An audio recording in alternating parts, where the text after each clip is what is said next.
Lyrical Blast, where pop culture gets blasted. Yeah, you guys like that? That's my my new British Babe opener there. Yeah, I like the whole Stone Cold glass smashing thing. You know what I mean? I had to make that. All my videos, I use a very powerful video making tool called PowerPoint. Right? Yeah. That countdown video, that was PowerPoint. I was gonna say it's like the most epic countdown music I've ever heard. And it downloaded that from some public domain site. I don't license anything, man. I'm channeling my inner Tim Pool today. Oh man, so we got Rebel Comics on tonight. You've seen him with Nyobi Birthright, and we've got Max on here from Mary Machine Gun. We had you on in the past before. Are you still funding Mary Machine Gun, or is that one come to fruition?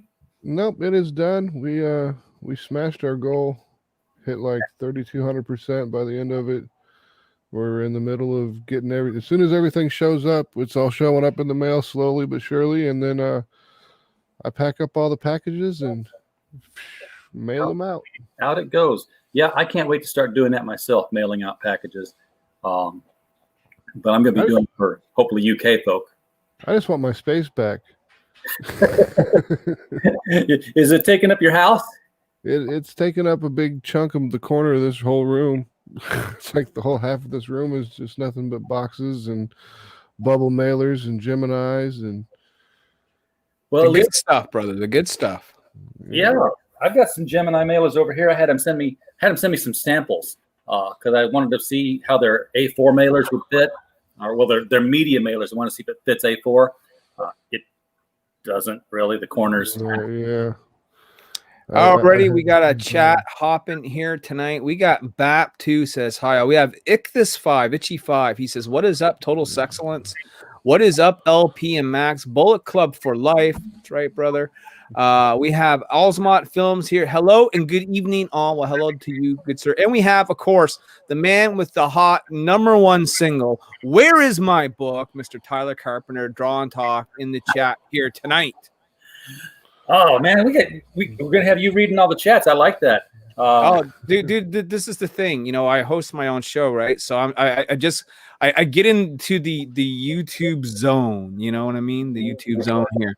Well, you see, hail to the chat, man. They're hailing in the chat now. Hail, brothers. We are. It's hailing in the chat. We're having hail damage from the chat. Yeah, so far we're doing good. We're doing good, man. You got LP coming like a rock star with Max. Well, you know, Max is what makes us the rock star. You know what I mean? Atrocity Press, Mary Machine Gun, man. Fulfilling. His house is full of books and Geminis. Man, this is what this is going to look like in February, man. This whole man cave is going to have boxes of Nyobi Birthright 2s to be shipped out in February. I got like 280 packages that I got to hand make and deliver on my back, you know, Max. I'm going to hire 2 friends. We're going to get drunk. We're going to get pizza. You know, we're going to do it up, man. And the post office is going to hate me for a solid month straight. Oh, yeah. My post office is pretty cool about it because my wife, she makes a lot of things sewing-wise. She's a seamstress. And she mails a lot of packages, especially back during the COVID thing. And she was making masks for everybody. Yeah.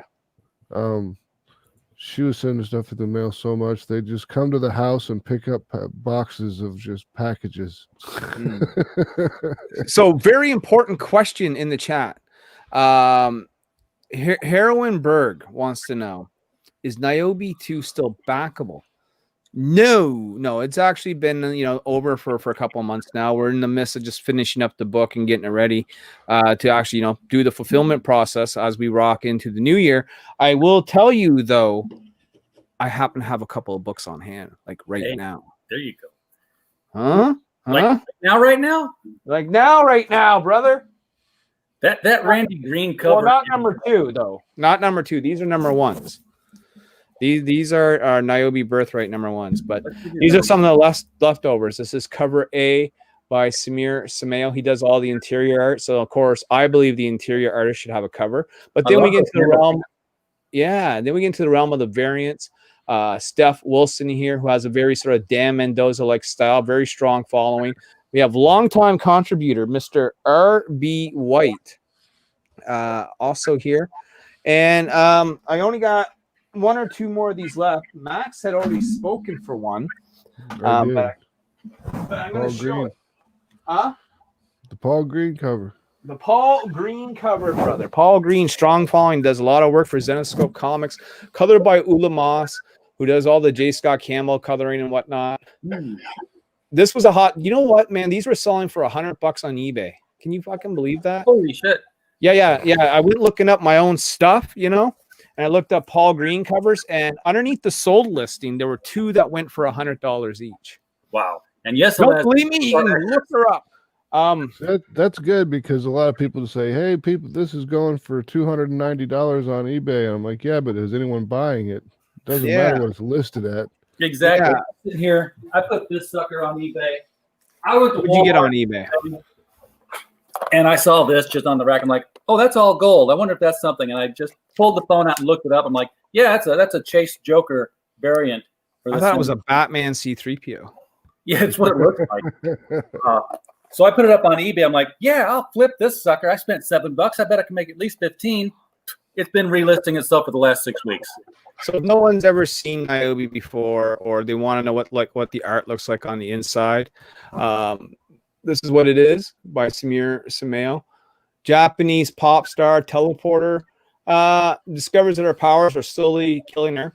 Turns out that jumping through time and space is not necessarily the most healthy thing the human body can do. And she gets into all kinds of shenanigans. This is actually part 1 of 2 of a 2-part miniseries. Then we're working on the Nyobi Origins one-shot for the new year.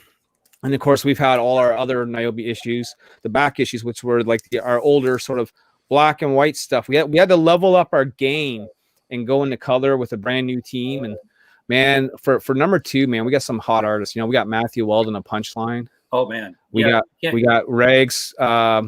Rags' very own Luigi Terrell. We have a list that we do every year. We do the best of whatever year it is for movies, television, comic books. And our list of best comic book artists, Matthew Weldon is on it. Yeah, brother. We're lucky to have him, man. I'll pop up the cover he did for us a little later there. But Matthew Weldon, Luigi Terrell, Randy Green of Witchblade fame. Randy Green making his return back to comics, man. Straight up did a cover for us, man. Really solid guy. I was on the phone with him. We were talking about old Top Cow days. You know what I mean? Like, it's crazy. Paul Green, of course, returning again. We have CB Zane, Steph Wilson, Samir Sameo, man. And our list grows, man. We have Chris Enoch coming on board from Lady Death and White Widow for Nyobi Origins #1. He's going to be our heavy hitter, man. White Widow's rocking it. I really like that. My comic shop actually gets that in for being a Kickstarter book. Yeah. Well, this is the thing. Now, this you just open up a whole other conversation now, sir. Just to let you know, okay? But there's a lot of books now that if you just wait a few months, you don't actually have to kickstart. You know what I mean? Right? So Lady Death and Diamond.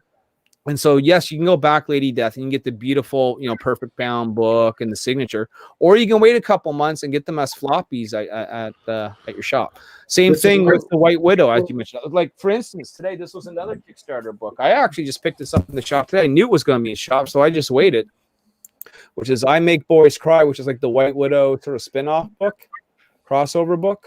Yeah. I actually just picked that up today.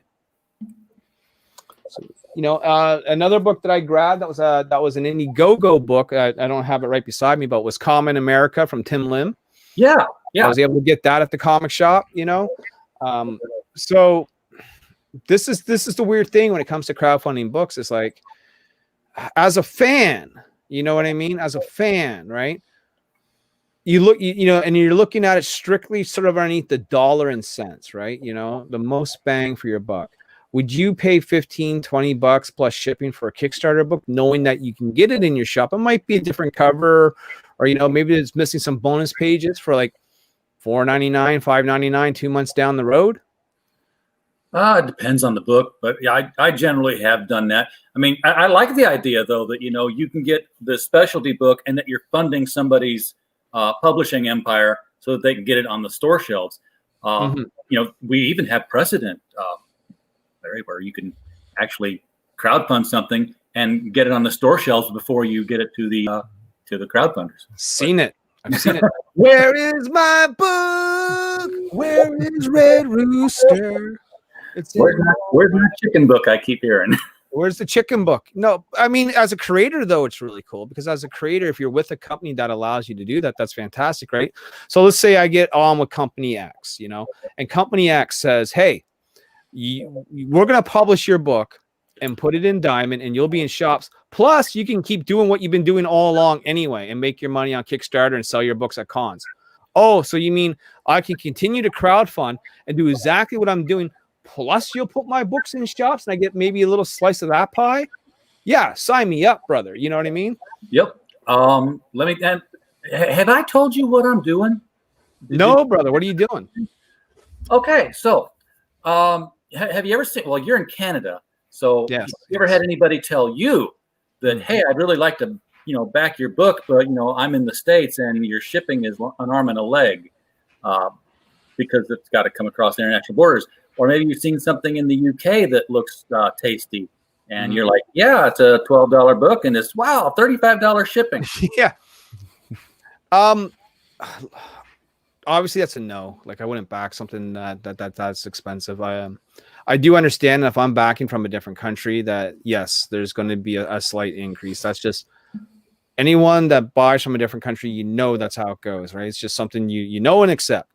The problem is that some of these creators overcharge, right? I know that it only costs me $12 to send to the US, but yet I see guys in Canada saying it's 20.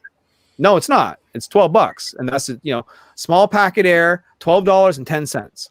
At least that's where it is, where I'm at. Well, you got to pay for your Gemini mailers and your labels and your other stuff. Yeah, but I'm not really including that. I'm kind of eating that cost, right? No, don't eat that. Don't eat that.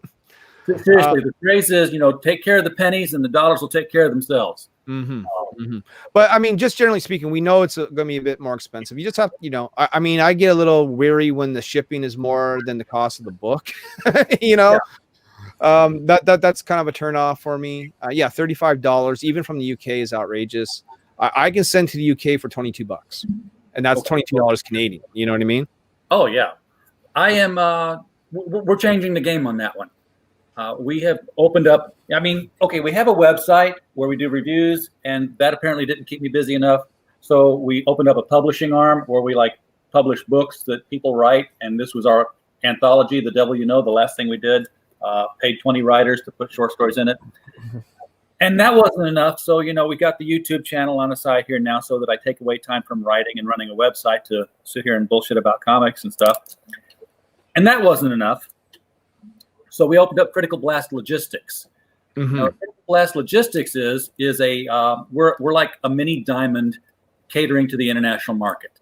So what we do is we allow UK, Australia, Canada to drop ship their entire set of books to us, and then we will mail them to the U.S. backers at U.S. domestic rates. So I could get, ideally you start this before you start your crowdfund. You say, hey, I estimate I'm going to ship you 100 books. What would it cost to ship 100 books? 25 pounds of books. If you're in the UK, 25-pound package to the U.S. is 160 pounds sterling. I said, okay, so you're saying it's going to cost you basically £1.60 per book if you divide it across them all. In America, once I've boxed them up, sent it out media mail, charged my fee, that will be £4 and 43 shillings or pence or whatever it is they break a pound down into. So basically, you can now list your shipping cost at £6, 6.5 pounds, Great British pounds, and that's. And what is that in American dollars? That would be in American dollars. 12, 13 bucks. No. Six Great British pounds would be closer to $7, $8. Really? It's gotten that bad? The pound used to be like $1.50 or something. Oh yeah. I mean, four Great British pounds is $6 US right now. I'm looking at my currency exchange Well, that doesn't make me feel so bad anymore because I was always kind of upset that there like, cause it used to be like £2 per dollar. Yeah.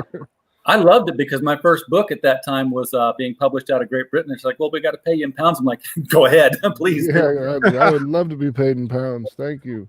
In the chat, man, Alsmet Film says that looks pretty good. So those are extras. Yeah, these are just, I have like a short box that's about half full of extras of Birthright 1. We have Testify HD, man. He's in the chat. You know, I took over his show like a few days ago. Well, that's only fair. He's taken over ours before. Yeah, no, I completely took it over, man. It was like me and George Peter Gatsis and a few other cats, and I clicked the random link, and that was just it, man. It was all over from there. Follow Mary Machine Gun. There is the Twitter link to Max DeVille. Let's see here. Heroenberg says, we just bought White Widow #5 and Patriotica #2 at a local comic shop last week. Yeah, that's what I'm talking about, man. Going back to that conversation a little earlier. Robert says, cool story, bro. Let's see. Testify, you are here because you want to find out about line art. Testify says, there isn't enough drywall left in my house to handle this. Yeah, it is pretty dry. Pretty dry. Not, I can be spicy though. If the shipping costs more than the book, that is a massive turnoff for me, says BAP2. Yep. And Heroin here says, here's the plan for Critical Blast Logistics to get overseas comics to you at a reasonable shipping price. And he's dropping down. This guy's dropping down links for you, brother, like mad. Yeah, he's our wrench. He runs the wrench for the show, so he does a great job. Have you seen Heroenberg's book? No, brother, no. It's actually, I wish I could dig it out of my boxes now, but I can't right now. It's actually called Heroenberg, and it's an anthology series of superheroine stories. And God, the cover is like 800-pound cardboard, as is every page in the book. It's almost like an infant's cardboard book, but it's 32 pages. It's real stiff all the way through, full color. That's what she said. and he runs a channel on the side where he has the actresses in costume acting out episodes. So he's got like a YouTube television series called Heroenberg that's all these adventure stories of superheroines acting out the stories from the comics. It's pretty cool, actually. So are they any good? BAP2 says, saving up for a new round of IDW Godzilla trade paperbacks and IDW Transformer Omnibus Phase 2. Yeah, I bought some comics today. I mean, like I said, I showed you that I Make Boys Cry. I'm a Red Sonja fan, so I picked up some Red Sonja, The Price of Blood. That just came out. I picked up some Zenoscope. I grabbed me some Cinderella there. She's straight up savage. And I'm a Robotech fan, so I grabbed a blank variant for Robotech. Very cool. That's the Cinderella versus Krampus story. Is it? Yeah, she's. Now, another thing I just got in the mail recently. This is from our boy Nicholas Mueller, and this is a Matthew Weldon cover. Nick had done. Raven. Yeah, it's Demon Hunter Raven. Again, Nicholas Mueller and Matt Weldon cover right here. Yeah, I've been wanting to get that one too. Beautiful, absolutely beautiful. I'm seeing so much cool stuff come out of crowdfunding, guys. It's Well, how about this? Oh, who do we have here? Oh, this is your screen. I thought this is our Matt Weldon cover. Yeah, that's the one I was saying that you should get like a front and the back of and give to George. Well, this is Ariel. She's the new character that appears in the series. She's kind of given Nyobi a little bit of grief, and the colors were done by Dan the Man Overa, who colors pretty much most of my stuff now. Straight up bang up job, man. This is the Randy Green cover, the former artist of Witchblade from way back in the Image days. He did a straight up bang up job. We have Steph Wilson here doing his thing. Cute, sexy, and sassy in one little bundle of joy. Paul Green, the master. This is the hot ticket item, man. This is what I expect to be selling on eBay. You know what I mean? You know, almost a J. Scott Campbell sort of style with Paul Green. Gotta love it. This is done by CB Zane of Into the Suck, Scorpiana, and he does a lot of work for BDI with Tom Hutchinson. Can't show that one. Boom. RB White. Modest and immodest version. That went fast. That's okay. They can't demonetize what we don't make. Yeah. And that's the cover A done by the interior artist right there, Samir Samail. As you can see, Nyobi and Ariel throwing down. So that was the Kickstarter that we had just ran a couple of months ago. It was our best Kickstarter we've ever done. Only upward and onward from here, I would say. That Nyobi picture you showed me reminded me of the Randy Green one. Yeah, brother. Easy for me to say. Reminded me very much of a poster I had in college that Dave Stevens did, and I'm trying to find a good image of it. Damn it! This is what I love about StreamYard. So easy to share stuff. You know what I mean? Oh yeah, it is easy to share stuff, and like it automatically moves the windows for you. It's nice and clean. You know, like we're while you're looking here, let's go back into the chat. I finally got all 8 volumes of Transformers Phase 1 Omnibus. Since I get paid, I'm going to get in touch with my guy for custom dust jackets for them all. Oh, what do you got there, Max? Oh, here we go. She's like straight out of the 80s. Yeah, that's Dave Stevens, the guy who basically rebooted Betty Page's career. Okay. Rocketeer. Yeah, I like it, man. Love the hair. Yeah. But that's what that Randy that one picture you had reminded me of for no reason whatsoever, just that it just did. Yeah. Well, I mean, we were lucky to get him. I thought he would say no. You know, this is Randy Green. He's worked with Top Cow Comics. You know what I mean? He doesn't need to be on some tiny little indie book. But not only did the guy jump on board, he like cut me half. Like he gave me like big discount. He's like, yeah, I'm gonna cut you a deal. You know what I mean? And it was cool, man. It was cool, and that was a hot ticket. I can't wait to see this one in print and in my hand, man. You know what I mean? You should make that a full 16x20 poster. Well, I'll tell you, I got a poster, not made of that, but the Paul Green cover that's right on that door. And it's fucking huge, man. It wasn't cheap to have made, but I went and did it, Max. You know what I'm saying? You gotta do it. It wasn't cheap to have a cardboard cutout of my character made, but I did it. Yeah. I got a big convention banner too. If I ever get to go back to cons, you're banned. I'm banned. Fucking, I've been canceled, Max, for 2 years, brother. Matt Weldon is fantastic, says Heroin. Love Punchline. We're also into big Red Sonja fans. Just rewatched the Bridget Nielsen movie on Christmas. I know my future. You have none. Yeah, I remember that old Red Sonja movie. And of course they had, Arnold Schwarzenegger in it, and he was playing a guy who wasn't Conan, but yet we all knew it was fucking Conan. You know what I mean? They couldn't get the Conan right. Yeah, they couldn't use the name, but we all knew he was Conan. And I think there's kind of a weird rights thing between Red Sonja and Conan, because I think the SONJA that you're seeing right now is the comic booked version of it that allows them to use it. But if she's in the Conan universe, it's SONYA. I read that just recently somewhere, and I thought that's a really weird way to get around trademarks and fair use stuff. Well, that's some interesting trivia. I didn't know that. Yeah, I've been reading Red Sonja for a long time, and I didn't know that. You've been reading much of the Dynamite books that they have out? No, not really. I mean, I have some of them back there. They're hopping on this whole, how Tom Taylor's doing Deceased for DC Comics. They're jumping on that, and they're doing a pretty good job of it with their Dynamite. A real awkward title to work with. It sucks. Don't read it.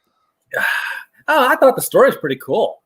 Did you? Okay, I couldn't get into it, man. It was too much shit going on with too many different people, Yeah, well, that's the thing, is that it's everybody. I mean, every month there's a Vampirella Red Sonja crossover, to the point that Even I'm getting sick of that. Well, look, Red Sonja's being hoarded out to everyone, man. I mean, there's Red Sonja versus Attack on Mars. That's a thing that's out there, you know. They have no scruples where they'll put Red Sonja. You know what I mean? They can team her up with Betty and Veronica, and they have. Yeah, I have the first one. I bought it. Yeah, they'll do it. But I'm a big Red Sonja fan, but some of it, I'm just like, man. Like I told the comic shop, just give me the main title. And I said, if there's anything else I want, I'll let you know. You know what I mean? Well, you remember the smiley button that Evil Ernie had, the crossbones? They've teamed her up with him. He's in this Dynamite thing. She's wearing the smiley bones cross button. But it's like it's her, it's Vampirella, it's John Carter and Deja Thoris, and it's Project Superpowers. They've just brought them all in, and it's zombies across the galaxy. Zombies across the galaxy, man. Heroine says that is Rainbow. Yeah, brother. Yeah, the one I showed that was Rainbow for sure. So yeah, I mean, I wish I could tell you, hey, click this link, buy this stuff, you know, but we're not probably going to launch another campaign until March. Yep, that's when we'll be. That's our target date for our Cyberpunk book too. For your the what now? Cyberpunk book we're putting out. It's called. Not what I thought you said. Neo Tokyo. The Truth is a Virus. That's cool. So you've licensed Cyberpunk, or are you just saying Cyberpunk in general? Cyberpunk in general. Like the genre. The genre of Cyberpunk. It's not Cyberpunk 2077 or Cyberpunk 2020. Cyberpunk 2020. So you know what? If you want to do it right, Max, what you do is you crowdfund the book, you ship it out to people, and then after a week you say, hey, you know what? The book's not ready. Send it back. If you wanted to be CD Projekt Red. Yeah, if you want to be CG Projekt, oh, sorry, you've got a book that's not ready yet. Send it back. One of the things we were saying is we were going to put it out and just say that there's no bugs in this book. This book won't crash on you.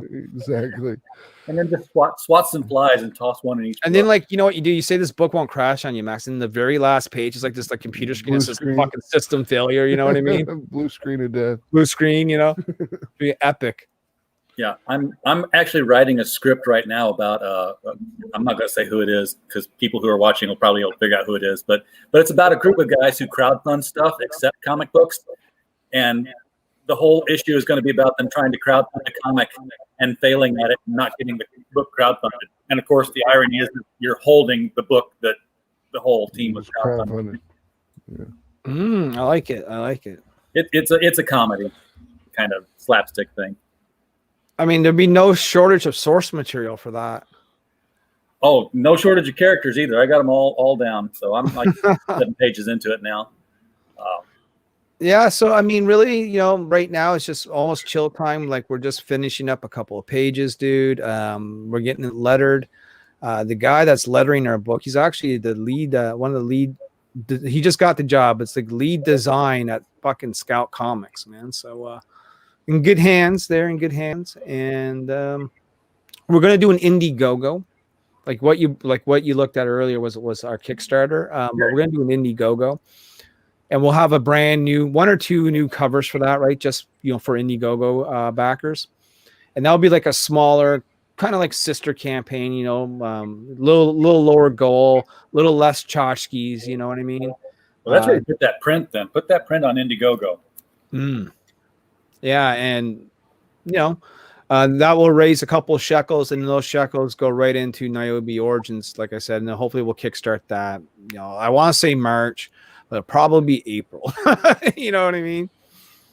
Max, you're running strong in March, right?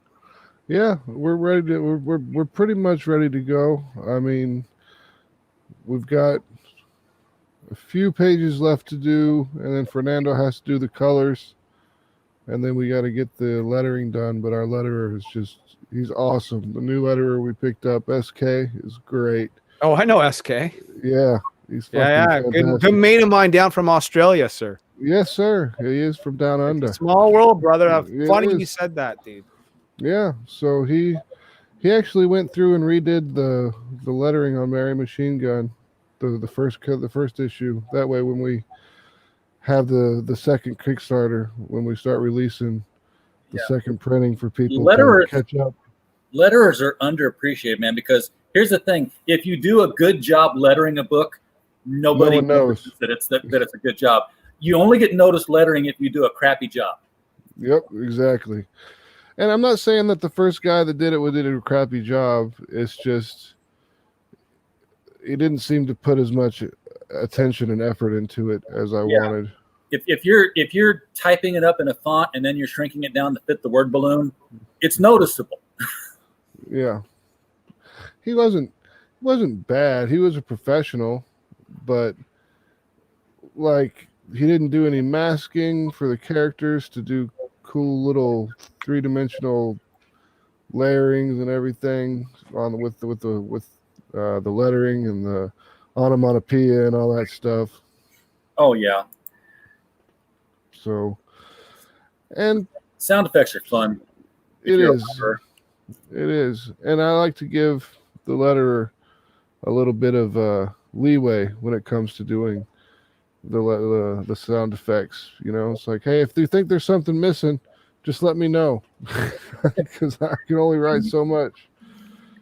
Yeah, it's an unappreciated art form, to say the least. You know what I mean? I lettered 2 of my own books, and I muddled through it, but it was a disaster. You know, when you go back and look at it, you're like, oh fuck, I really put that out. You know what I mean? And you see like a professional letterer do it, and like I said, it's like an art form. You know? Did you hand letter it?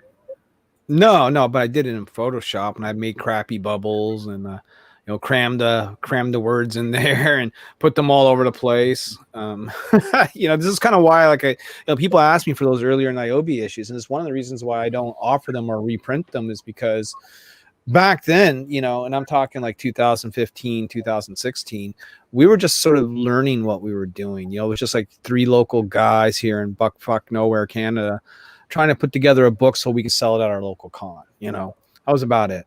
But as this thing sort of rolled out, and even though, with my crappy lettering, people were still checking it out. And we had a local artist, my whole team is different now, but we had a local guy doing the cover. We had another guy doing the interiors and the sort of gray tones. And I was, coming up with the story and the lettering. I didn't letter the first issue. The first issue is actually pretty good because someone lettered that. I issued 2, 3, and 4. And then I was just like, nah, man. Everything's got to change. We're going to keep going. We got to change. And then, the original artist wanted to work on his own stuff anyway. So he was cool with bowing out. We picked up Samir. Then we said, fuck, we got to be in color now. So we picked up Dan O'Vera. And then we launched Birthright 1. That did like almost $8,000. That gave me enough money to, pay a couple of variant cover artists for Birthright 2. And that's how we landed the Matthew Waldens and the Luigi Terrells and stuff. And then that campaign did 16 grand Canadian. So can't see why we can't do 3 or 4 on Indiegogo. So bring that up to 20 and then, rock out with Nyobi Origins #1 on Kickstarter and, see how far we can go with that. 32. That's bigger success. That's right, man. Well, every Kickstarter we've done has always been slightly more than the other one, not by leaps and bounds, but this is comic books, right? You gotta take it in, in baby steps if you must, Yeah, it's the ones that fail don't come back, and then the ones that do good seem to continue doing better. Yeah, I mean, when we did the very first issue, all I asked for was $1,250. And we did 2,200, and I thought I was over the moon with that. You know what I mean? Oh wow, we did 2,200, and oh my god, we got funded. And then the next time we did one, we did like 3,000, and then it was like 3,500, and then it was like 3,800, then it was like 4,200, and then $7,000, and then 16,000. It was always been jumps. You know what I mean? Now, were you raising your goals for each one? Because I mean, your production costs kind of slightly. Yeah, you slightly, because you got different artists. You got higher paid artists, of course. Yeah, cost different to production is different. Yeah, the production cost is the thing, right? Especially when you add in color, because you got to pay for the colorist, but 2, it costs more when you print it than it does printing in black and white, right? Yeah. Speaking of lettering and word balloons, did you guys all see that tweet that was going on last week with the I think it was a Gary Frank page of Superman that was in the it was just ridiculous amounts of lettering. Yeah. Yeah, and it was just like totally blocked out the entire image, the face of Ultraman in that picture. Yeah, and I looked at that, and obviously it was a disgrace. What an insult to the artist to have that much dialogue on one page. I mean, it's comic books; they're not novels. Slim it down a bit. You know what I mean? Well, that's what I was wondering, if it was the writer that was just not budging, or the editor just didn't do his job, or her job, or whoever. It's Bendis, and he commands top dollar. I know for a fact that Bendis's page rate is 4 figures. As a writer, his page rate is 4 figures. So he's apparently trying to earn the money. Yeah, I'd love to make 4 figures for a page. Yeah, I could do a page in 10 minutes. Exactly. And I know the artists aren't. Well, maybe the artists are. They had John Romita Jr. for a while, but God, you wouldn't be able to tell it sometimes. Well, here's the thing. Those big, high-paying gigs, they're going to be a thing of the past soon. Where there are continuous cuts in mainstream comics. Especially when we look at DC, right? So DC is down to 34 titles, I think, as of March is the latest report, which means there's going to be a lot of creators out of work, and so when you're in in business and you got to cut costs, you're going to cut out some of your overpaid talent, right? To bring in younger talent that you think might be able to do the same job but for a lot less money, Yeah, and they just did this again. I thought it was today. I haven't read the articles yet, but I've seen tweets and some video notices out there that says DC's gone through a 3rd round of cuts.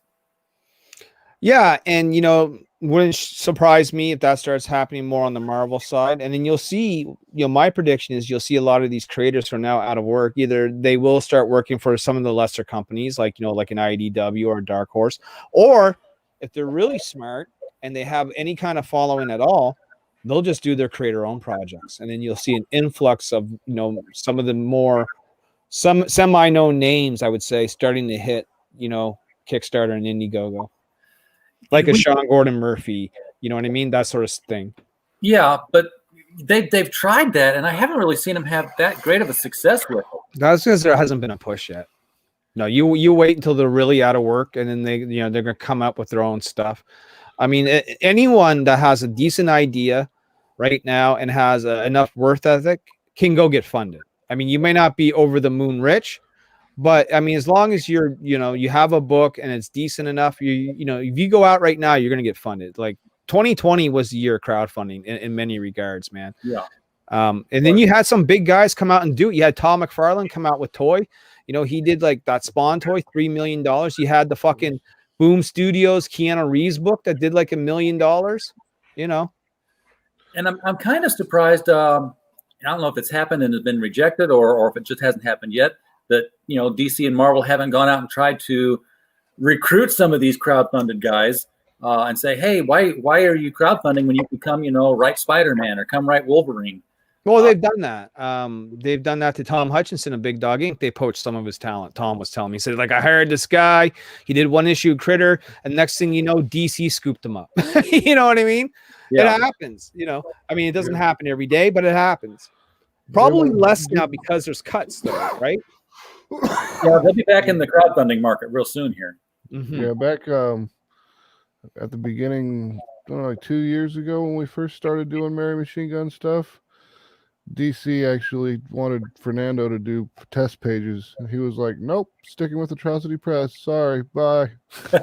Yeah, seriously, man. We have Dan the Man over in the chat. Dan is the Nyobi colorist. He's in your chat room. Oh, he worked for Zenoscope Comics. He's done Puppet Master for Action Lab. So we got a pro in there, man. I'm gonna do something dangerous. He's not gonna come on the show. Oh, damn it. No, he won't. Well, now we'll see who will. No, I tried to get Dan on my show several times. He lives down in Mexico, and the reason why he says he won't come on the show is because he says his English isn't that good, but yet he types English just fine. So Well, maybe he's using a smartphone and he's got Siri as interlocuting for him. Maybe, but I would love to get Dan on the show. But yeah, so we've opened up Pandora's box. The link is in the chat. If we're dry, like Testify said, it was like a drywall. If we're, come in and spice it up for us. Absolutely. Spice up my life. Dan, feel free to click that link. Come on in here and talk about coloring the stuff, because I love the stuff at Zenescope. I kind of give Zenescope a hard time sometimes, and I've had Ralph Tedesco on the show, and we've talked not about this, but when I talk about Zenescope books, I'll always say things like, yeah, they got the great spicy covers, and then you open up the interiors, and it's serviceable. It's not crap, but it's not the same quality as the covers. Well, I'll tell you what. I can show you some examples of what he does here. Boom, boom, boom, boom, boom. Let me. I'll show a couple of pages from the new book. That's what I'll do. Roll that beautiful bean footage. Yeah, man. Yeah. Let's see.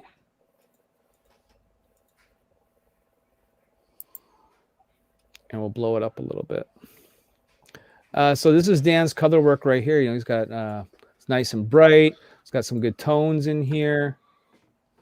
Here's the our angel character making her way to a very volatile scene. Line work by Samir Sameo. Beautiful. Samir had to be mad at you with all those people in the background. I don't know why there's this line in here. I think that's just a graphical glitch. But yeah, this is kind of like the boring part of the book. And action picks up, but I don't want to show you too much because I don't want to spoil anything. You know what I mean? Yeah. But that gives you an example of his color work, And like I said, he colored the Matt Walden cover that I showed you. He colored the CB Zane cover that I showed you. He colors all the cover A's. I keep him busy, man. You know what I mean? You got to keep him busy so that he can't be poached by somebody else. Exactly. Well, no, he's done definitely work for other people in the midst of it. I wish I can feed him pages a little faster. We're basically just waiting on Samir to finish them up so that they can all be colored. I think we got 8 more pages left to do. The story itself is 25 pages, and there'll be a couple of pinups in the back of the book. Yeah, I was looking for a story about this third round of layoffs. I was going to bring it up and just share it on the screen. And the only one, I think Rich Johnson in Bleeding Cool has something on it. Yeah, I'll click on it, and then once all the ads quit popping up, I'll share it.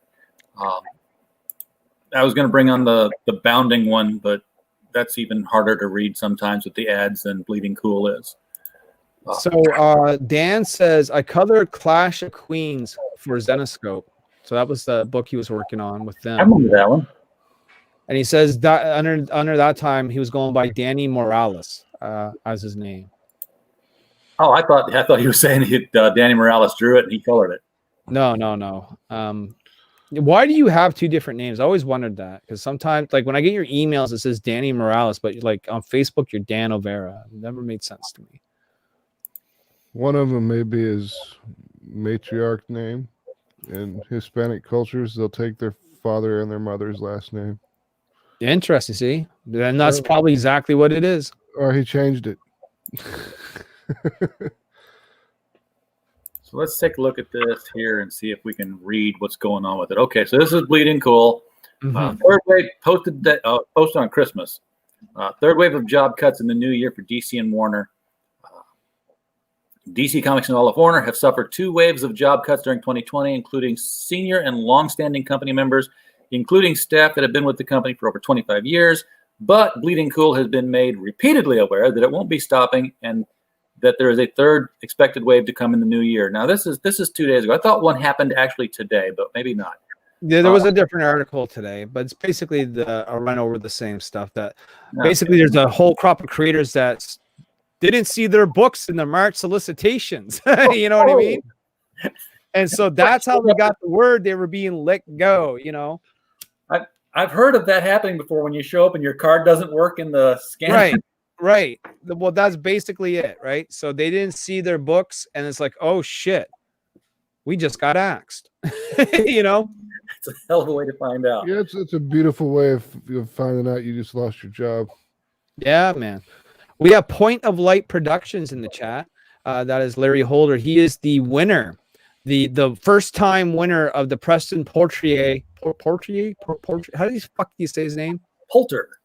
Preston Poulter comic book contest, where he won $2,000 to put towards making his comic book underneath the Preston Poulter universe.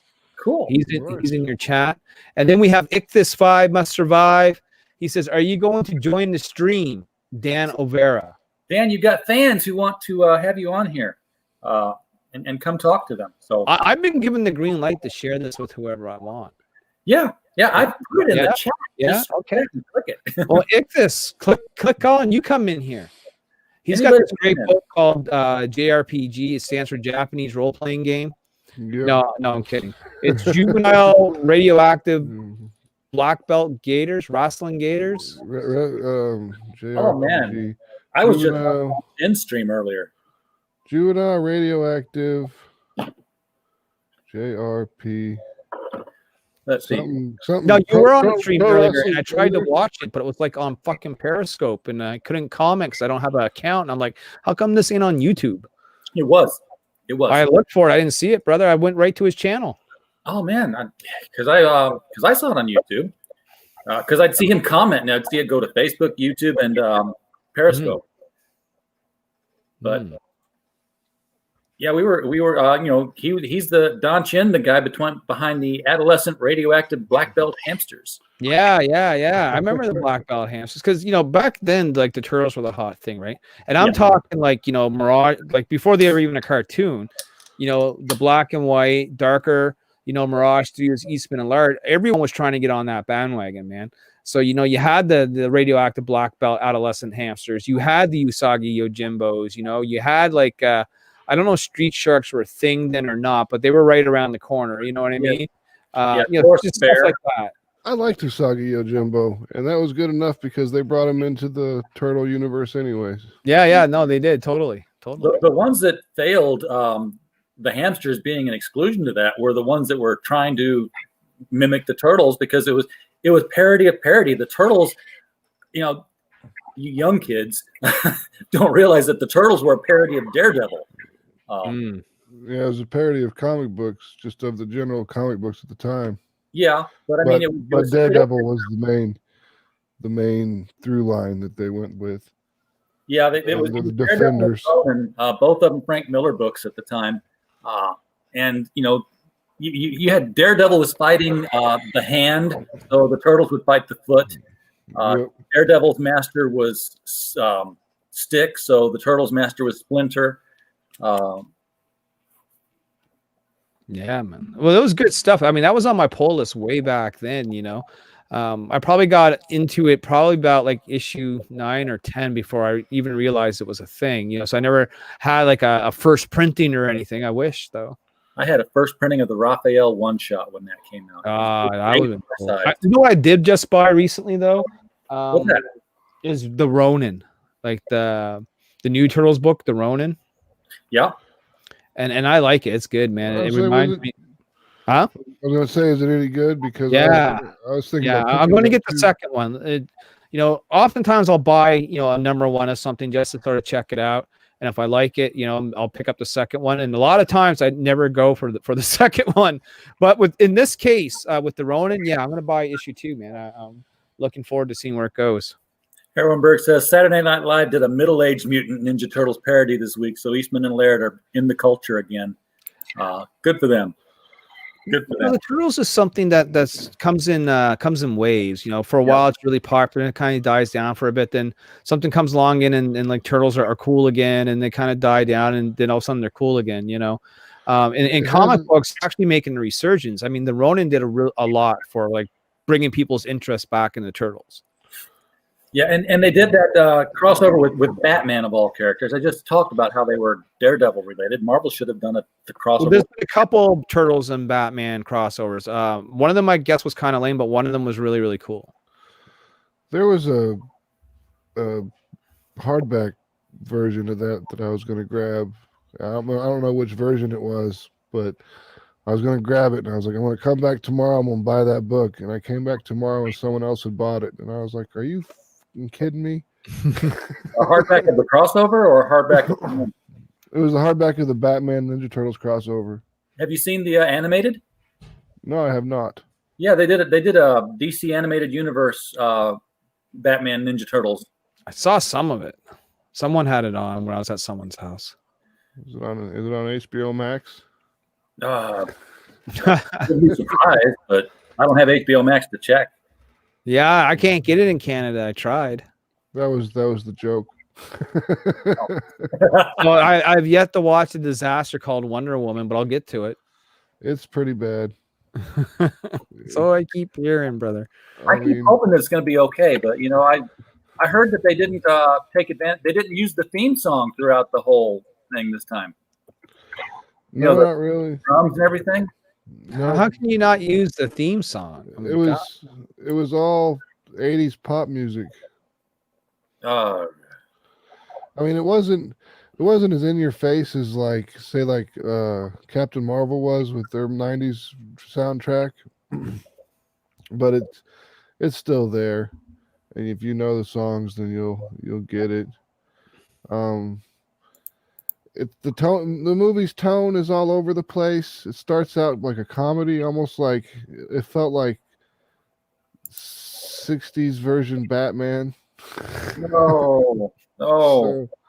So, I mean, it was just kind of slapsticky comedy, and then it goes into like this love story, and it's all over the place, tonally. So kind of like this interview. Yeah, we were. Yeah, I want to see what they're doing with the Maxwell Lordian, to see how bad that role is, because that looks cheesy all the way through. Pedro Pascal was definitely, he was emoting. I'll give him that. Dan So, Rivera says, be right back. Need some soda and popcorn. Well, hopefully that means he's going to be right back and jump on the stream. I doubt it, but man, wonders will never cease. Point of Light Production says, I just heard Wonder Woman was good. So if it's a comic book movie, RJ, we have been blasting the internet about why they didn't use Escalator of Life during the scene where Steve is on the escalator and sees the punks. So Herrenberg saying no, it's not good. It was good enough to greenlight the third movie today. So, well, just because a movie does well box office wise doesn't mean it's a good movie, right? Yeah. I mean, everyone was going to check it out. I mean, no one had anything better to do. Everyone for like all year has been really jonesing for a good movie. I mean, what have we seen for good movies this year? What did they release? New Mutants? You know what I mean? Oh. That's the cream of the crop this year. You know, I'll tell you the list that's on our list of best movies of 2020. The nominations are Onward, and this is not the official. We'll have an official one next Sunday. Yeah, sure. All the categories: Onward, Mulan, Bloodshot, Sonic the Hedgehog, Doolittle, Enola Holmes, Wonder Woman '84, Love and Monsters, Batman, and Freaky. Which just tells you how bad the slate of movies was in 2020. Sure. So when Wonder Woman comes out on Christmas Day, yes, everyone's going to watch it, right? I mean, everyone's stuck at home. It's if you want to go to the theater, you can do that. But I think for the most part, I think a lot of people just opted for that HBO Max option. I heard they had like over half of the subscriber base tune in on Christmas Day for that movie. You know what I mean? Well, I wouldn't doubt it. I'm sure a lot of people subscribe specifically to watch it because you can pay $15. I think that's Warner Brothers is their concept is that you could pay $15. They would rather get $15 a month from everybody than licensing the movie to AMC and B&B and all those places to show it. Then now they could just get the money, because even if someone, like say a movie that came out that they put on HBO Max that you don't even care about, now it doesn't really matter because they're still getting your $15 a month based on the other content that they have on their system.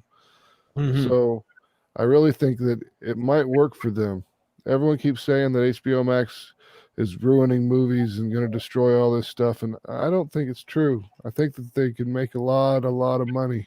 Yeah, but how do you count the box office for something like Wonder Woman 84 when you've put it to HBO Max? Because you can't say, hey, we made $15 from this household for Wonder Woman 84 because they watched it, because that's $15 divided amongst every show they showed during the month. It's going to change. It's the way things are. The information is distributed will be changed. The way breakdowns are put out will change. Movie theaters are they're going the way of the drive-in, really. I mean, there'll still be a few around, and they'll still be showing maybe new movies, but I think everyone's going to turn to streaming, especially if this HBO Max thing works. Well, think about it. You're no longer watching a movie on a bad, color tube TV. I mean, most people now, if you're doing okay, you probably have a decent set. I mean, now we're in a stage we can have a big screen TV in our house with the whole Dolby surround sound system, the 5.1. You know what I mean? I mean, you can have the same experience almost. The only thing you don't have to deal with is the jackass kicking the back of your chair.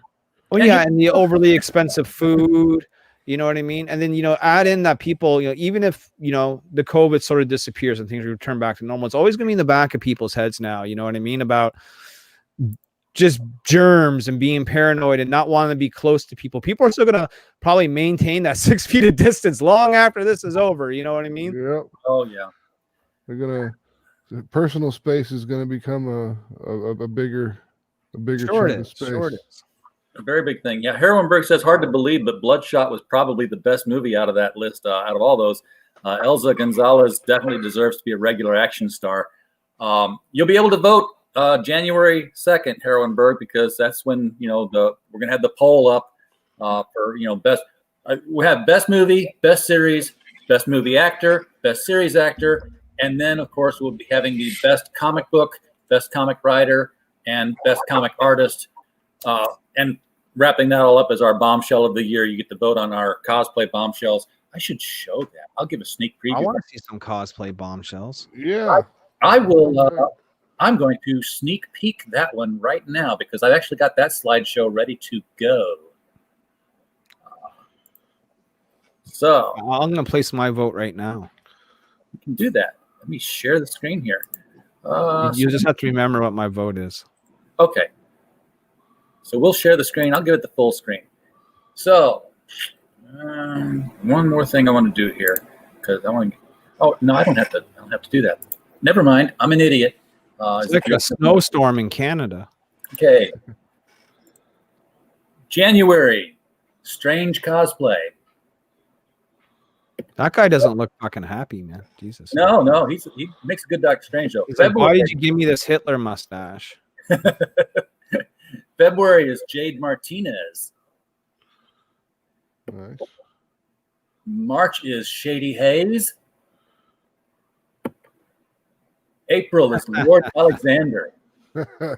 I like it. That's a good one. May, oh, there's my favorite. There we go. I'm sold. Yeah, she did a good Black Cat there. Yeah, Black Cat's always a good one. June is God of Mischief UK.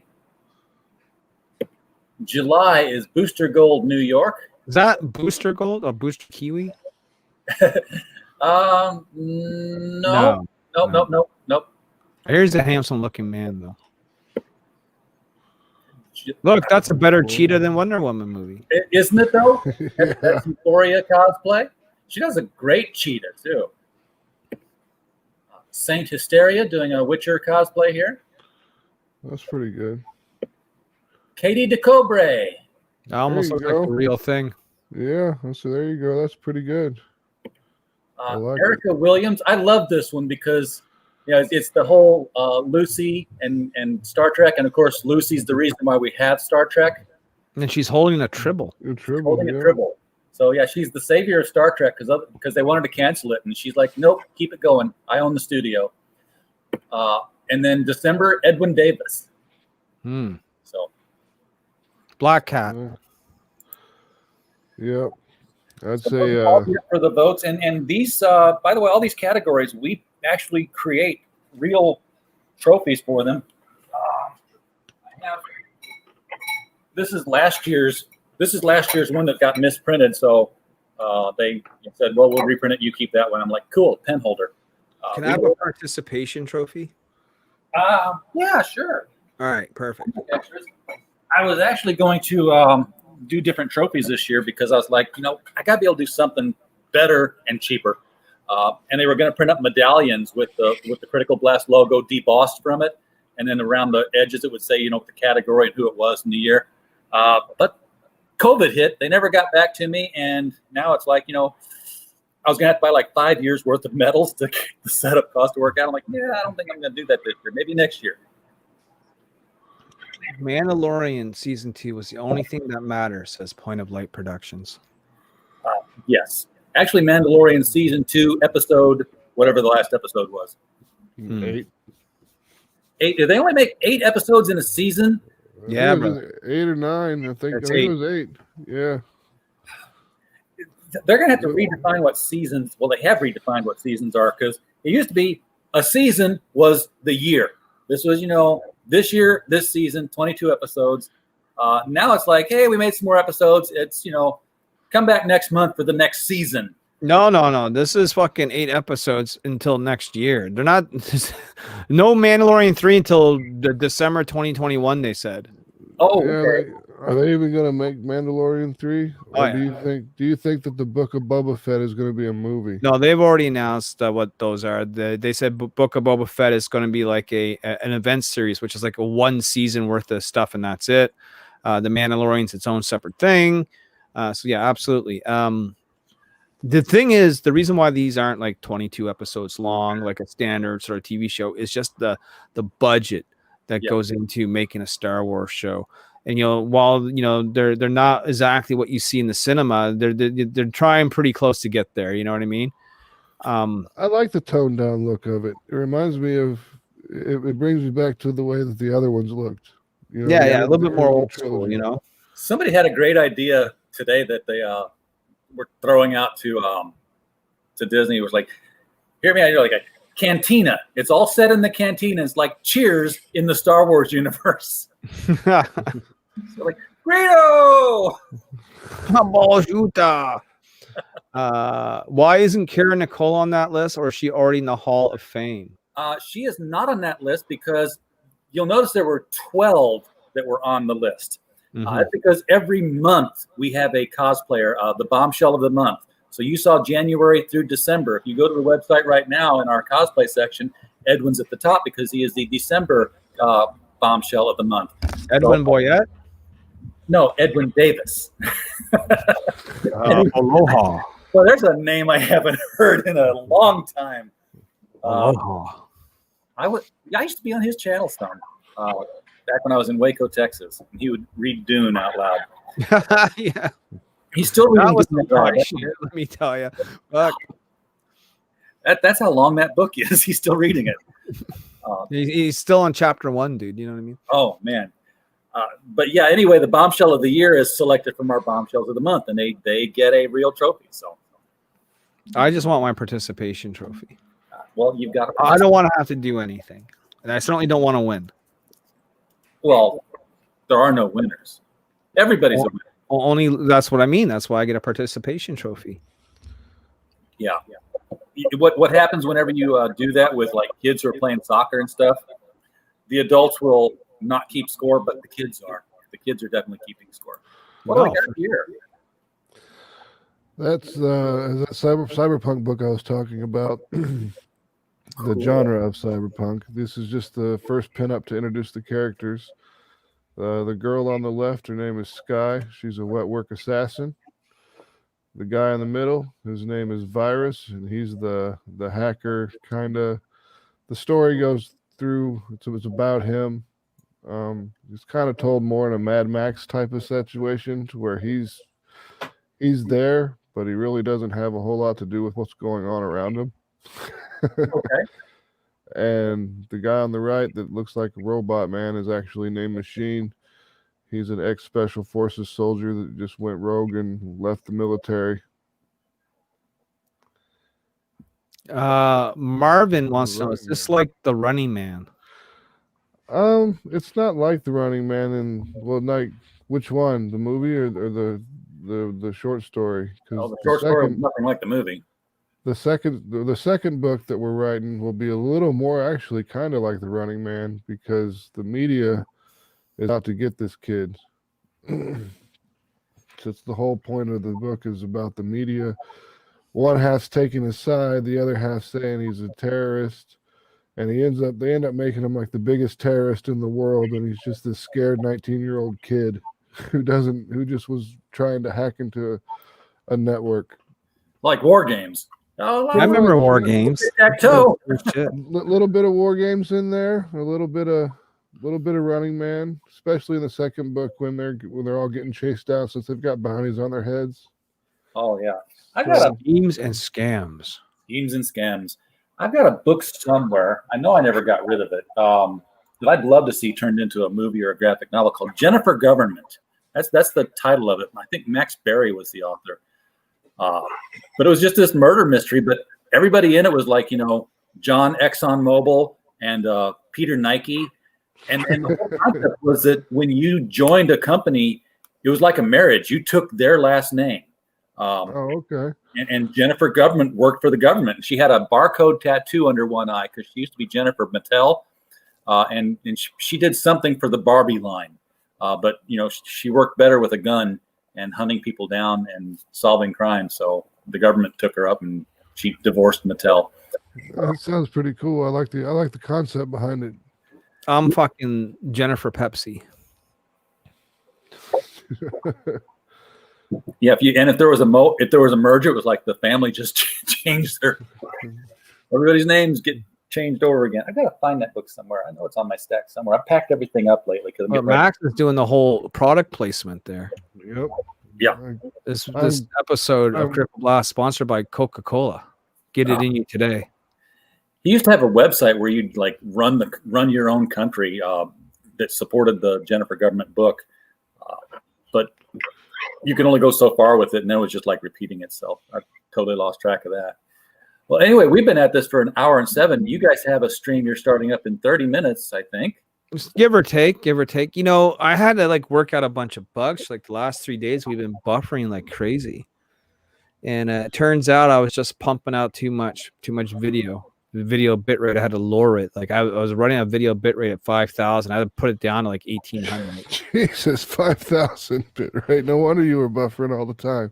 I was going to say, even tonight when you had your camera on, there were times when you were frozen, but we could still hear you. Yeah. Oh yeah. That could just be your internet, your network. Well, that has nothing to do with what I had to fix in OBS because we're strictly on StreamYards here. Yeah. But yeah. Story of my life. Well, any final questions, chat? Oh, by the way, those books I was selling, $40, little man. Put that shit in my hand. You know what I mean? If you want the full set of Birthright #1, right? The 4 variant covers that we got. Normally, right, like the Paul Green one is $20 alone, and the RB White and the Steph Wilson ones are like $15, and the base one's $10. But all 4 can be yours. Like I said, this one here, nope. Where am I? No, wrong one. This one here was going for $100 on the on the eBay. Crazy, right? But $40 plus $10 shipping, US dollars, mind. It's got to be in US because I have to pay for everything in US. To drifter99@gmail.com. Make sure you let me know it's for these books. Make sure you include your address so that we know where to send them. And of course, they will be shipped in a Gemini and wrapped in bubble wrap so that nothing happens. Perfect. If you're interested in owning the first one, that set right there. That way you get ready for the second set. You know what I mean? And what's kind of cool is we're recognized by CGC. So we got our own CGC account now. And so I have a few of these. Look at that. So yeah, so this is a signature series, means that I sign it. They verified it. It says the first appearance of Ariel on there. Of course, it's got my little name and some of the grading notes. And yeah, there you go. Now, how long does it take to get that back? Because it used to be like forever to get. Yeah, well, it still is forever. But if you have a a dealer account / curator account, you get automatic free fast tracking. Oh, okay. So this took about a month and a half to get back versus like the 6 months it usually I would say takes. 90 days, just if you're lucky. So I had 5 of those graded. They all came back 9.8s, and I sold 4 of them. Kept 1. What you do? I've got a bit on comic book creating stuff. I know I talked about the joke when I was doing, but I actually do have a serious science fiction story that would be 4 issues that I would love to get with an artist and do. Problem is, same thing I talk about with all the writers that come on the show is like you're 6,000 in the hole before you start crowdfunding because you have to pay an artist. Yep. It's the way of the road, brother. Yep. And the way. I do not have a car, so I can't get on that road yet. Well, I mean, it takes money to make money. There's no lie about it. I mean, when we started Nyobi #1, I didn't have money for anything. We did the first book basically on a volunteer basis. You know what I mean? Yeah. But that was enough to, get the ball rolling and give us a little bit of money to try and get into 2 and 3, and then just, you make some money from Kickstarter, you cycle that money back into the project. Are you still paying out of pocket? Yeah, probably. And you probably will for a little while, unless if you got something that really hits it off, right? It's only, I've been paying out of pocket, and Nyobi's been consistently losing money for 5 years, up until this year. This year is the first year where the book just paid for itself. You know what I mean? And as long as it can do that, I'm fine with it. You know what I mean? And it even gave me a few extra bucks at the end. But basically, it's it's at a level where it can pay for itself now. That's and it takes a couple of years to get there. I mean, basically, we're still at the point here where everything we're doing is an expensive hobby. Right. Yeah. That's pretty much the way it is with me. It's like everything. I'll go out to the store and I'll be like, man, I want to buy that. It costs $80, or I want to buy all these comics. It'll cost me $60, and I keep thinking in my head, I think that's a page, or that's lettering for 6 pages, or that's coloring. So I just don't. I mean, if you're gonna do a comic book and it's gonna take you time to get it done, then find an artist who will stick with you for the long run. Most of them will. And then just do a couple pages a month until you get your 24, if that's what you want to go for. I don't know. Especially with your first book, because no one knows it's even coming, right? So you can take your time. Yeah. And like Max said, if you only get paid for 1 or 2 pages a month, do it, right? Then when you have your first book, then you unleash it out of nowhere. Boom, here's my first crowdfunding campaign. And guess what, folks? You can use this as your selling line. The book is done. Yes. That's right? What we do. That's what we did with Mary Machine Gun. It was like, bam, here it is. The book is finished. We just need the money to print it. And then you take that money you make, and that goes into your second one. And now all of a sudden you have a fledgling business. Yeah. That's you gotta kickstart yourself before you can kickstart your book. Yeah, kickstart my heart like Motley Crue, brother. Yeah, absolutely. All right. So yeah, I might do that, just to get it done a page at a time. Same artist. So I don't end up with a Cadillac like Johnny Cash's, with that song, I built it one piece at a time. Yep. Yeah. I mean, your artist will, your first beginning book, your art will change. I mean, just show us something, brother. Show us a book. And then along came Mary. That's the stuff I'm talking about, man. I can't wait to get this. Like his cover artist, the art that you're seeing here. This guy's going to do a cover for Nyobi Origins as well. So I can't wait to see that. You can see the way she's shaped. Oh yeah, I'm looking definitely at the way she's shaped. Right? Yep. But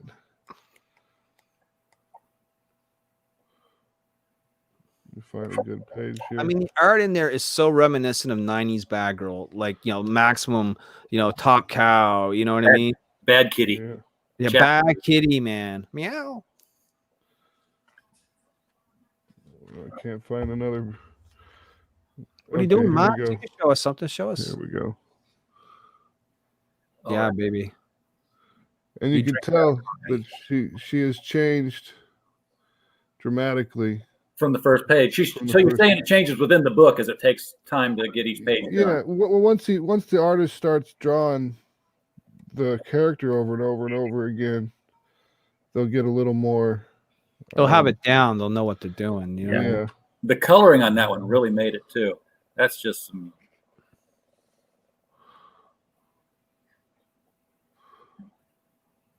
I like that eyeball just hanging out. Yeah. Yeah, this is gonna be a great book. I hope everybody got backed on this one. Hey, Slick Jimmy. Slick Jimmy. Slick Jimmy Love. Whoa. The man himself. Of course, he follows Nyobi around. He don't follow me around. I follow him around. Ah, well, he came here. Yeah, yeah. Well, you know, he's one of our boys. I put the link to your YouTube in my specialized DM group that I have on Twitter. And the book that I got recently was Gaslighters. It was a Kickstarter book, and this cover is by Fernando. That's your artist right there, brother. Yeah. Very nice. And it's signed and this is actually Fernando's copy. Jimmy, we got to get you back on here real soon here, and hopefully be like when you're ready to kick off distribution on Sugar That's Lights. coming soon. Yeah, real soon. I had Jim on the other night. He'll probably be on tonight. I'll let him give the update, but basically they're doing the final touches of the book, and it's just a matter of weeks before Jim has something in his hands, I would say. Oh, I know it got delayed for a long time, but honestly, it's not one of the books I was worried about because Jimmy always gives updates. He's like, "Hey, here's where we are. Hey, here's." Yeah, sometimes we have to make him do it though. Sometimes we'll be in the off-air chat, and Matt would be like, "Hey, James, don't you think it's about time you do an update?" "Oh no, come on, James, do an update." "Okay, I guess." And then he tells the cat to get off him. Yeah, we talked about doing a Sugar Lightspeed Remo Williams crossover, but I don't think I can get Remo Williams folks to buy off on that. Jimmy says we make him blush. We also have Scott the Flock Wilson in chat from the Flock comic book. Hello, Bullet Club, man. What's going on, brother? Bullet Club for life. BC, brother. Comics. And I want to thank Herrenberg for throwing down the Drifter99 at Gmail. Absolutely. PayPal is, pretty much the only method of payment I take right about now. And send it as a friend or family. Don't. Well, I mean, if you don't trust me, you can go ahead and send it the other way. But I mean, if you do business with me, I'm going to get you your stuff. Don't worry about that. I'm just saying that there's one where you get all the money and there's one way where you don't. Well, you have to pay a small fee if it's like a business transaction, but that protects the buyer though, right? Like, let's say I did screw them around and they didn't get their books or whatever. They came in all jacked up, right? Then they can go ahead and file a claim. You actually can't do that at friends and family because it's considered to be a gift, right? That's right. Yeah. But with friends and family, we don't have to pay the costs. Well, I mean? the person sending the money does. Right. Because I send someone $60, it costs me $64.90 or $64.79 or whatever it is to PayPal someone $60. Yeah. But either way, it doesn't really matter to me. Friends and family's preferred, but I mean, again, it's a business transaction, so I get it. Yeah. There needs to be like some sort of a calculator on PayPal where you can say, "Hey, I want the person to receive $60. So how much do I need to send? But how much do I really need to send? Because if I send 60, you're going to give them 56. Yeah, pretty much. Yep. Jimmy says, "Hell yeah, Remo and Sugar locked in a heated tangle." Who the hell is Remo? Whoa, Remo Williams. hello. Remo. Okay, we're gonna find out. Yeah. Remo Williams, the Destroyer, by Warren Murphy in 1971, and lately by this guy. Oh, okay. I did not know that. Well, there was a movie in 1985 called Remo Williams: The Adventure Begins, starring Fred Ward and Joel Grey. Yep. And Captain Janeway. Earl Grey, hot. Yeah. But Remo Williams is a Newark beat cop who was arrested for a crime he didn't commit. Killed a mugger or a pusher, a drug pusher, and executed very, very quickly on the electric chair. But then got better because the whole thing was a setup by a government agency to recruit him to become the enforcement arm of their agency, so that he can now be trained in the art of Sinanju which is the martial art, the sun source of all martial arts. And he basically protects the Constitution by breaking the Constitution. Sometimes you got to do the dirty work. You know what I mean? Yes, he is definitely the wet work guy. And he has gotten to, 153 books later. Sinanju is almost like a superhuman art form now, because he's like scaling smooth skyscraper walls, jumping out of low-flying airplanes and catching updrafts and landing okay without a parachute. So it's like Jimmy says that Mary Machine Gun makes him tingly and turd. I don't know what that word is. Turd. Basically, he feels funny, Max. Yeah. Funny in the pants. Yeah. Gets a little tight in there. My mother always said if I went into a porn movie, I'd start to turn to stone, and I think it started. Apparently, I am illiterate and uneducated on the Destroyer. You mean Conan the Destroyer? No, I'm pretty. I've seen it times. Drax the Destroyer? Yeah. Yeah. CM Punk wrote one. It's like Jimmy Speaks. Indeed. Maybe even Transcendent. What? I can't read.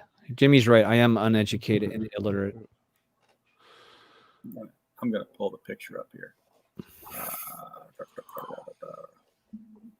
What in the world is this? I don't want that.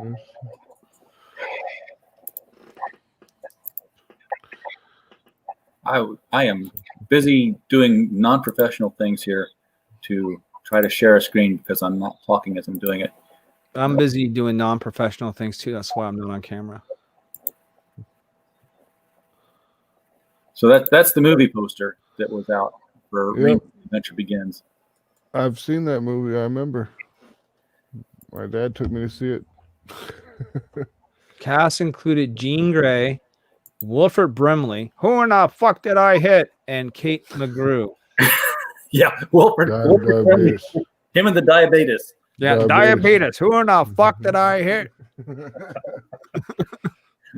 I've not even been married. Who the fuck did I hit? Right. Most famous for his appearance on the Ewok movie. I think he was most famous for his appearance on Cocoon. Yeah. I like to say the Ewok movie, though. Blue Steel. Cat couldn't scratch it. Well, man, I think that's another good broadcast day. I think so. Did we get it all out? Did we get all our info out there, Max? Did we do the best that we could? Yeah. I mean, if you want to follow me, it's at Mary Machine Gun on everything. I mean, I lucked out and no one had used the name. I completely don't know why, but no one had used it, so we got it. None was a time. So go out there, folks, and send money to Rebel Comics for Nyobi #1, all 4 volumes of that. Yeah, but just understand that I only got one set of those. Oh. So it's like that's it. I don't want to see 5 people looking, because I'll have to, email 4 people. Emailing first and then send money. And then go out and, let me know first that you want it. Yeah, that's a good idea. And then go out and follow Mary Machine Gun on Twitter so you can get the scoop on when that next book is coming out. And see what you can do by getting copies of the first one. We've been quiet lately. I mean, there's nothing really to update. I mean, I could keep telling people we're waiting for stuff to show up in the mail, but you can only say that. I'm just going to ask them the same question a half hour from now. You know what I mean? Yeah. The mail sucks lately, man. I had a starring Sonia Devereaux, a crowdfunded book that finally got to me. I've had the tracking number on it, tracked it all the way to the St. Louis distribution facility, and every fucking day that thing left the facility. They apparently took it on a tour of the parking lot for its exercise and brought it back into the facility and checked it back in. It's even cooler. It's even cooler what they do here is they will say they delivered it. You'll get a delivery notification and everything, and it'll be marked as delivered, but you don't have it, but they'll end up delivering it to you tomorrow. So basically what they're doing is sitting at the thing, the center, the sorting center, and they're just going through and saying that these packages are delivered. And it's just fraud. Yeah. Well, they thought they were ballots. Says, hail to the internal sunbeam. What a fucking asshole. Not the sunbeam, the sun source. No, the internal sunbeam, Caesar, and then you have Caesar Plus. And then there's Caesar Plus Plus. Oh, I got his book. Yeah, I got Caesar Plus Plus book here. Right? There you go. I had that book. Everything you need to be the leader. I am the leader of C Sharp. Right. Caesar Sharp's the next one. C plus C sharp is where it is. All right. Well, I think we probably are at a place where we should probably shut this shit down. And we have a wide open week, folks, starting tomorrow, Monday, through next Friday. We have nobody signed up to show their wares, probably because, Christmas and everybody is kind of busy. But if you've got crowdfunders and you want to get on our show for an hour, hit us up on Twitter at Critical Blast, or you can email us at criticalblast@criticalblast.com. And, tell us what you got. We will slot you in here and give you an hour to push your stuff, pimp it up. We do actually manage to sell some books some nights. So how about that? It can't hurt, right? That's always good. Come on and give it a shot. And if you want to see more of our handsome looking faces, Rebel Gaming XXX in about a half hour from when this program ends. Where are you going to be at? On the Rebel Gaming channel? Rebel Gaming XXX is the name of the channel. I'll even give you a big link to make it easy. I don't know if I can actually post in your I can put it in the private chat, and then you put it in the private chat, and I'll copy and paste it over. There you go. That's where you can find all the shame and shenanigans. Edwin Boyette's got schemes and scams. I have shame and shenanigans. I am the 5-time pimp of simp. There we go. And Herrenberg, yes, I got my Kickstarter day before yesterday for Punchline and the Vaudevillains. The original Punchline, not the DC knockoff. And we're talking about a character named Punchline, so it doesn't infringe on Bill Williams' series either. Oh, you got to bring up that, man. Now I got to show you something. Okay, we'll do that. Oh. Ted Sikora actually has a character who is a killer clown named Punchline who dresses like a clown and as a gangster enforcer. What? I'm like a clown? Funny like a clown? Yeah, except he's like 7.5 feet tall. Right. And I have to show that because you brought up again the Punchline. Can you see that? Yeah, I can see that. So this is one of the covers for Punchline 15, which will be out sometime in the new year. And it features some great characters you may or may not know from the indie sphere, including our girl right there, Nyobi. There's Nyobi. Front and center, right behind Regina, Rags, Rasema, Punchline, Common America. We have Tim Lim's Bunnies up there, man. We got the Ben Dunn's Ninja High School, Azrael, Jeremy Feeble, and HEQ. We got Clayman back here. We got Scalpel Zero up here. We got Booster Kiwi of Chester Busby's Fan Speak. We got Sporkman. There's so many cool characters. Of course, this was drawn by the great Matthew Walden, and this will actually be in comic shops at some point in the future. Yeah, I love when these people can actually get together and share their characters like this. This is hey, I actually get to say that Nyobi now appears on a book that's in comic shops. You know what I mean? That's a big thing to me. That's really cool. And if I'm looking at the fold correctly here, it cuts her ass right off and puts it onto the back cover. Yeah, probably. That's all right. I mean, I'm happy to like if I was like the where Scalpel Zero is, if I was just right there, I would have been ecstatic just to be on it. But it's pretty cool to be pretty much on the front. You know what I mean? Oh yeah, you're definitely on the front cover because you're lined up right underneath the AP logo. Mm-hmm. So you're gonna be on the front cover there. Yeah, should be kind of her ass be kind of half hanging on the side, but yeah, I love it, man. And then the other sort of cool thing that's going on is, if you follow Brian Ball and Rags at all, Nyobi's actually appearing in the Sailor Rogowski story as a character in the story. Oh, very cool. Yeah, so get on top of that, guys, as well. You only get that, though, with the Rage trade paperback from Brian's Patreon. So you got to be a member of that, and that's how you access that. Slick Jimmy knows the Punchline we're talking about. He says Tap Dance Killer is Arctic Coolness. And Herrenberg said, yeah, it's Pure Bronze Age Magic. Punchline is a TDK spinoff. Ted Sikora is a great guy. Damn it, I wish I hadn't packed up all my books. You notice the bookshelf is kind of empty now because I have been boxing stuff up. I'm getting ready. Are you moving? I am making a move. I just don't know where yet. But I will be moving soon. But we have the hardcover for Tap Dance Killer, the hardcover collection.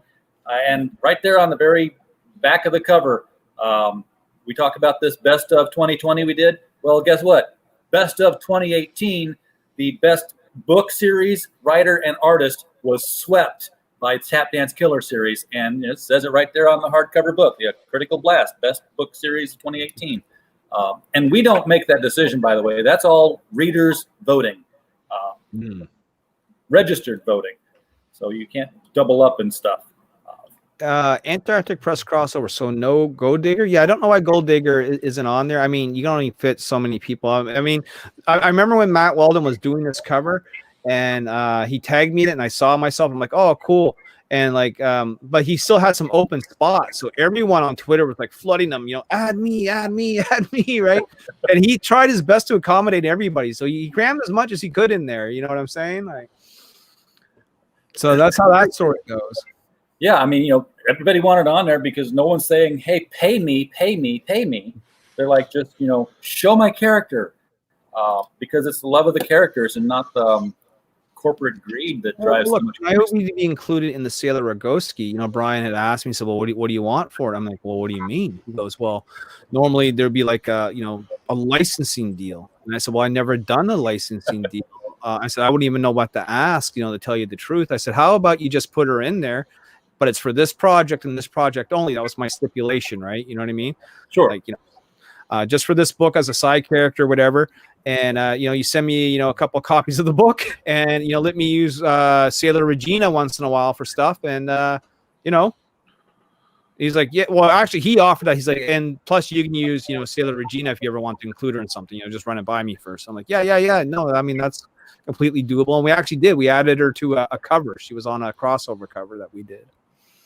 Awesome. All right. Well, let's end this thing, and everybody head over to Rebel Comics. Rebel Gaming Triple X on YouTube. You gotta change you got so many names, man. Rebel Gaming Triple X. Well, I mean, it should be just Rebel Gaming, but someone, and their dog already had that ages ago, right? Yeah, well, that happens. So, Triple X probably sets up some expectations. Well, I mean, the expectation is that we're not politically correct. We don't sugarcoat much. We swear. We act like juveniles. I've actually been kind of on my best behavior on this show, but I won't be in a half hour. All right. You know what I mean? In a half hour, go hit Rebel Gaming Triple X, and they're going to be lit. They're probably going to be lit a little bit. We'll see. I mean, I'm going to send you a link, and if you're around, you'll see for yourself. You know what I mean? I will do that. Come by and check it out. Thanks for coming on, guys. Thank you for the chat, folks. We don't have a show without you, and we're going to continue to try to drive this little red thermometer up here. We cracked 2,700 watch hours yesterday morning, so we're damn. at 4,000. How many subs you got? We got 1 point. We got 1,200. Right, you got the 1,000 you need. You just need the watch time. I got you. Yeah. Yes. Everybody in the chat, just when you go to bed tonight, pull up one of the playlists, click play, mute it, minimize it, and go to bed. Well, here's the thing, guys. Also, if you came here because you knew me and Max were here, and you haven't subbed up yet, go ahead and sub up to this gentleman, please. Yeah. Absolutely. Hook it up. Hook everybody up. That's right, man. We got the hookup. I've got to go. I think there's a broken glass upstairs now, so I got to go.